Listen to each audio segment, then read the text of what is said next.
اعوذ باللہ من الشیطان الرجیم، بسم اللہ الرحمن الرحیم۔ ناظرین، پاکستان میں ایک ایسا شخص ہے جسے اس کے مخالفین نشئی، دہشت گرد، فتنہ خان، طالبان خان، یہودی ایجنٹ، گھڑی چور اور نہ جانے کون کون کے نام سے پکارتے ہیں۔ یہی نہیں بلکہ خواجہ سراؤں کے ساتھ بھی اس کے اسکینڈل جو ہیں وہ بنائے گئے اور اس کے اوپر کوئی 200 کے قریب کیسز بنائے گئے جو تقریباً سارے کے سارے اعلیٰ عدالتوں میں اڑ گئے، لیکن سزا اسے صرف ایک گڑی بیچنے پر ہوئی۔ حالانکہ حقیقت یہ ہے کہ اس سے قبل ہزاروں لوگ ہزاروں گھڑیاں، گاڑیاں، جوسز کے ڈبے تک، بلکہ ٹائیاں بھی، چائے کے برتن بھی لے گئے،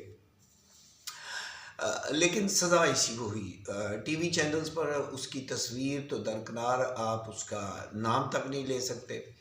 اسے پاکستان میں جمہوریت کا دشمن سمجھا جاتا ہے اور یہ کہا جاتا ہے کہ ملکی نظام کو اس کے وجود سے خطرہ ہے۔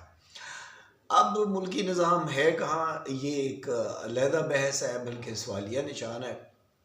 اب یاد رہے کہ پاکستان کی تاریخ کا بدترین جو الیکشن ہوا، اس میں جھنڈا کیا، ڈنڈا کیا، اس سے سب کچھ لے لیا گیا، نہ کمپین کا علم نہ امیدواروں کا، لیکن وہ پھر بھی جیت گیا۔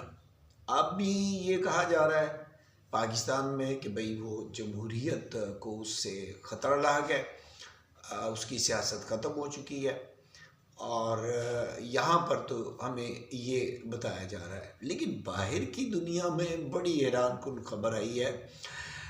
بیرونی دنیا یہ سارا کچھ ماننے کو تیار نہیں ہے۔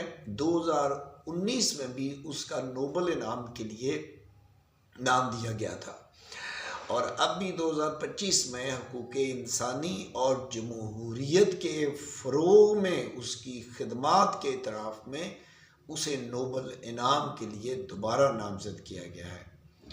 تو اب اگر ایسے شخص کو نوبل انعام مل جاتا ہے تو خان صاحب دنیا کی عظیم شخصیات میں شامل ہو جائیں گے۔